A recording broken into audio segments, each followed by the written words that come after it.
National Herald కు సంబంధించిన money laundering కేసులో సోనియా గాంధీ, రాహుల్ గాంధీపై ఈడీ సంచలన ఆరోపణలు చేసింది.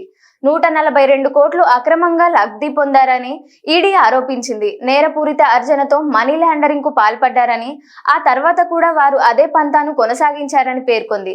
బుధవారం ఢిల్లీ ప్రత్యేక కోర్టులో జరిగిన విచారణలో భాగంగా ఈడీ ఈ వాదనను వినిపించింది. నేషనల్ హెరాల్డ్ కేసులో కాంగ్రెస్ అగ్రనేతలను ఈడీ అధికారులు గతంలో పలుమార్లు విచారించిన విషయం తెలిసిందే. విదేశీ నిధులతో నేషనల్ హెరాల్డ్ పత్రికను పెంచి పోషించారన్న ఫిర్యాదుల మేరకు ఈడీ, సిబిఐ దర్యాప్తు చేశాయి. సిబిఐ విచారణ మధ్యలోనే నిలిచిపోయినప్పటికీ ఈడీ దర్యాప్తు మాత్రం కొనసాగుతోంది. ఈ కేసులో భాగంగా 2023 నవంబర్లో ఈడీ అసోసియేటెడ్ జనరల్స్ లిమిటెడ్ కు చెందిన 661 కోట్ల రూపాయల విలువైన ఆస్తులను జప్తు చేసింది.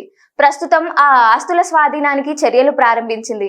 ఇందులో భాగంగా నోటీసులు జారీ చేసింది. ఆయా ఆస్తుల్లో నివసిస్తున్న వారు ఖాళీ చేయాలని, అద్దెకి ఉంటున్న వారు ఇకపై తమకే ఆ మొత్తాన్ని చెల్లించాలని ఈడీ స్పష్టం చేసింది.